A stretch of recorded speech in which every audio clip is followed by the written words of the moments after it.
உதயநிதியும் விஜயையும் விட ஒரு நட்பு வந்து லாரன்ஸுக்கும் விஜய்க்கும் இல்லை.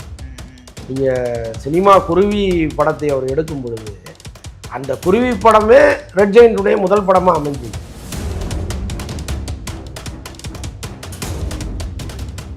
அல்லது மாற்றத்தில் வேறு ஏதாவது மாற்றங்களை கொண்டு வர போகிறாருங்கிறது தான். அண்ணாமலையும் ரஜினியினுடைய நலம் விரும்பியாக இருப்பதனால் ஒருவேளை ரஜினி சொல்லி லாரன்ஸ் ஏன் சார் விஜய் அவர்கள் வந்ததுக்கு பிறகு இந்த மாற்றங்கள் தொடர்ந்து நடக்குது ஏதோ பிளான்டா சார்? பிளான்ட் இல்லை, அவ்வளோ சுலபமாக அவங்க நினச்சிட்டாங்க. மக்களுடைய அந்த முடிவு இருக்குல்ல, அது வந்து இவங்க ரொம்ப அலட்சியமாக நினைக்கிறாங்க. யாரோ ஒரு சினிமாக்காரன் வந்தால் உடனே இந்த மக்கள்லாம் கும்பலாக போய் ஓட்டு போட்டுருவாங்கங்கிற ஒரு எண்ணம் அவங்களுக்கு வந்திருக்கு. அதன் விளைவாக இவங்க ஆளாளுக்கு ஒன்று ஆரம்பிக்கிறாங்க. அது இல்லைங்கிறத அவங்க புரிஞ்சுக்கிறதுக்கு ரொம்ப சீக்கிரம் புரிஞ்சுப்பாங்கன்னு வச்சுக்கிங்களேன். திருச்சி கிழக்கு தொகுதி இன்றைக்கி நான் என்ன முடிவு சொல்கிறேன் இதுதானே. நான் திருச்சி கிழக்கில் நிற்கணும்னா நான் முதல்ல அரசியலுக்கு வரணும். நான் அரசியலுக்கு வரேனா இல்லையான்றதை சொல்கிறேன். விஜயை அவங்க விரும்பினத்துக்கு பல்வேறு காரணங்கள் இருக்குது. அந்த நம்பிக்கையை முதல்ல அவர் கொடுத்தாரு.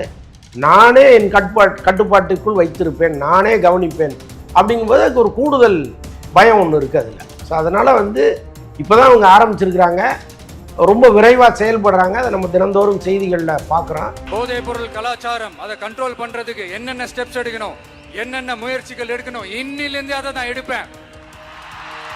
நாம் எதுக்கு எல்லாத்துக்கும் போய் சண்டை போடணும், கேட்டு பார்ப்போமே அதில் என்ன தவறு இருக்குது அப்படின்னு நினைக்கிறாரு. ஒரு சாத்வீகமான போக்கை கடைபிடிக்கணும்னு நினைக்கிறதே பெரிய விஷயம்தான்.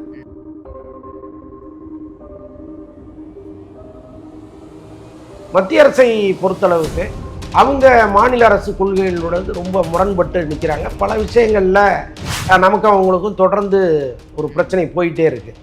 சின்ன சின்ன உரிமைகளில் கூட அவங்க தலையிடுவாங்க. சந்திப்பு நடைபெற்றால் அஃபிஷியலாக அவர் இந்தியா கூட்டணிக்குள்ளே போயிட்டார் அப்படின்னு எடுத்துக்கலாமா? இந்தியா கூட்டணியின் முகமாக ராகுல் தானங்க இருக்காரு. அவர் வந்து தாவேக்காவை சேர்ப்பதில் என்ன கஷ்டம்?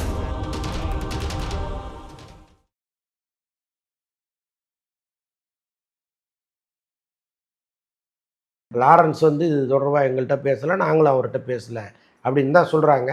அவர் வேறு ஏதோ மாற்றம்னு ஒரு அமைப்பு ஒன்று வச்சுருக்கிறார். ஒருவேளை அந்த அமைப்பை அரசியல் அமைப்பாக மாற்றுறாரா அல்லது மாற்றத்தில் வேறு ஏதாவது மாற்றங்களை கொண்டு வர போகிறாருங்கிறது தான் அவர் சொல்ல போகிற செய்தியாக இருக்கும்.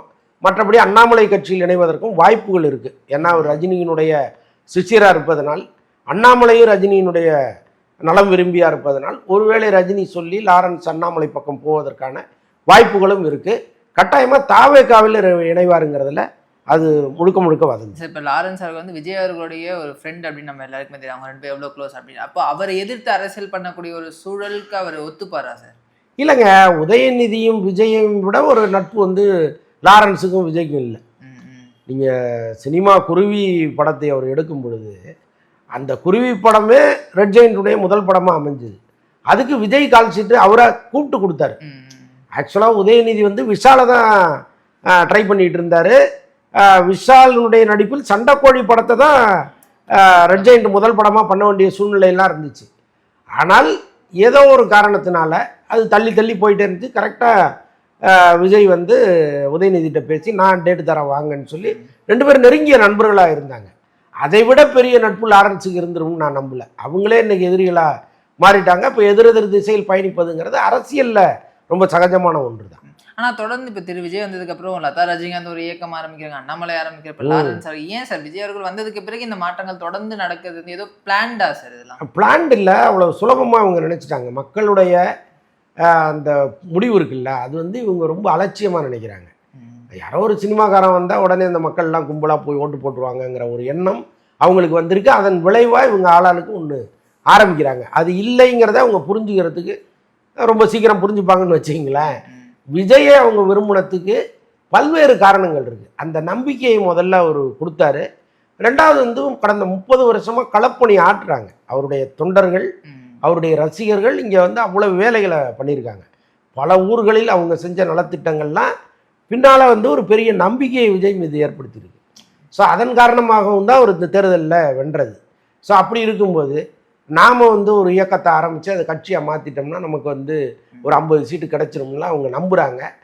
அது ஒரு பெரிய தவறுங்கிறத அவங்க சீக்கிரம் புரிஞ்சுப்பாங்க. நிதி ஆயோக் கூட்டத்தில் கலந்துப்பதற்காக அது வந்து இப்போ இருக்கக்கூடிய அரசியல் சூழல்ல ஒரு முதல்வர் அங்கே போய் பங்கேற்கிறது அப்படின்றது வந்து அது எந்த வகை மாற்றத்தை ஏற்படுது? ஏன்னா கடந்த ஆட்சி நம்ம பார்த்தப்போ ஸ்டாலின் அவர்கள் லாஸ்ட்டாக ஒரே முறை மட்டும் போனார். ஆமாம், விஜய் அவர்கள் தன்னுடைய ஒரு மாதம் கூட ஆகல அதுக்குள்ள நிதி கூட்டத்தில் கலந்துக்கிறாரு அப்படின்னும் போது எந்த மாதிரியான மாற்றத்தை ஏற்படும்? இல்லைங்க, எப்போவுமே மத்திய அரசோடும் மாநில அரசும் ஒரு இணக்கமான போக்கை கடைபிடிக்கணுங்கிறது தான் எல்லாருமே நினைக்கிறது. ஆனால் மத்திய அரசை பொறுத்தளவுக்கு அவங்க மாநில அரசு கொள்கைகளோட ரொம்ப முரண்பட்டு நிற்கிறாங்க. பல விஷயங்களில் நமக்கு அவங்களுக்கும் தொடர்ந்து ஒரு பிரச்சனை போயிட்டே இருக்குது. சின்ன சின்ன உரிமைகளில் கூட அவங்க தலையிடுவாங்க. அதை வந்து ஏற்கனவே இந்த திமுக அரசு வலுவாக கண்டிச்சிருக்கு. பட் இவரை பொறுத்தளவுக்கு நாம் வந்து அந்த மோதல் போக்கை கடைபிடிக்க வேண்டாம்னு நினைக்கிறாரு. ஸோ அதன் காரணமாக தான் இந்த வந்தே மாதரம் பாடலை கூட நீங்கள் கடைசியில் நாங்கள் வச்சுக்கிறோம், முதல்ல தமிழ்தாய் வாழ்த்து பாடணும்னு ஒரு கோரிக்கையாக வைக்கிறாரு. இங்கே அது ஒரு பெரிய விமர்சனமாக மாறுது. ஆனால் அவர் பாயிண்ட் ஆஃப் வியூவில் நாம் எதுக்கு எல்லாத்துக்கும் போய் சண்டை போடணும், கேட்டு பார்ப்போமே அதில் என்ன தவறு இருக்குது அப்படின்னு நினைக்கிறாரு. ஒரு சாத்வீகமான போக்கை கடைபிடிக்கணும்னு நினைக்கிறதே பெரிய விஷயம்தான். அப்போ அது வந்து பல திட்டங்களை இங்கே கொண்டு வருவதற்கு உறுதுணையாக இருக்கும். இப்போ நிதி ஆதாரங்கிறது தான் எல்லாத்துக்கும் முக்கியமாக இருக்குது. இங்கே தொடர்ந்து சண்டையை போட்டுட்டு நிதி ஆதாரத்தை கொடுன்னா எப்படி கொடுப்பாங்க? நமக்கு ரைட் ராயலாக கேட்பதற்கு எல்லா உரிமையும் இருக்குது, அது வேற. ஆனால் அதை இன்னும் கொஞ்சம் ஒரு இலகுவாக அணுகலாமேன்னு அவர் நினைக்கிறார். இப்போ நிதி ஆயோக் கூட்டத்துக்கு அவர் போகும் பொழுது இவர் அங்கே பேசுகிறது, அவங்க வைக்கிற கோரிக்கைகள், இவங்க வைக்கிறது, இது எல்லாமே எப்படிங்கிறத ஒரு முதல் முறையாக பார்க்கவும் போகிறாரு. அப்போ ஏதோ ஒரு பயனுள்ள திட்டமாக பயனுள்ள பயணமாக அது மாறும்.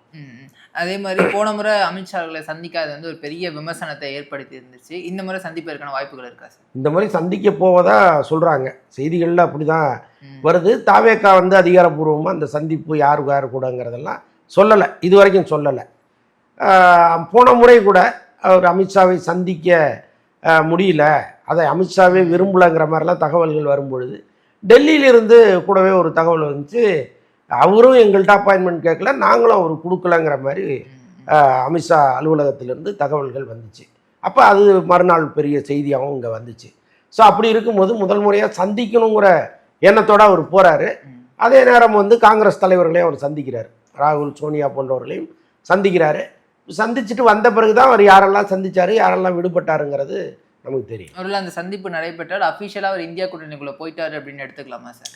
இந்தியா கூட்டணியின் முகமாக ராகுல் தானங்க இருக்கார். இப்போ அவர் வந்து தாவேக்காவை சேர்ப்பதில் என்ன கஷ்டம் இருக்குது? இந்த ஆலோசனை கூட்டத்தில் அவர் இல்லையே தவிர இன்னொன்று இப்போ அதற்கு அவசியமும் இல்லை. இப்போ அவருக்கு வந்து எந்த எம்பிக்கள் பலமும் இல்லை தாவேக்காவுக்கு. அப்படி இருக்கும்போது இந்த கூட்டத்தில் அவர் கலந்துக்கிட்டாருன்னா கலந்துக்காம போனால் என்ன? வருகிற பாராளுமன்ற தேர்தலில் தாவேக்கா கணிசமான எம்பிக்கள் வைத்திருக்கும் போது தான் இந்தியா கூட்டணியில் அவருடைய பங்குங்கிறது மிக முக்கியமான பங்காக மாறும். அது வரைக்கும் அங்கே பெருசாக இவர் போய் பேசுகிறதுக்கும் ஒன்றும் கிடையாது. ஸோ அதனால் வந்து இந்த முறை ஒரு தாவேக்கா குறித்து பெரிய விஷயங்கள்லாம் அங்கே ஒன்றும் நடக்கலை. பட் அங்கே போகிறதன் மூலமாக அந்த கூட்டணிக்குள்ளே இவர் இருக்காருங்கிற ஒரு நம்பிக்கையை உருவாகும்.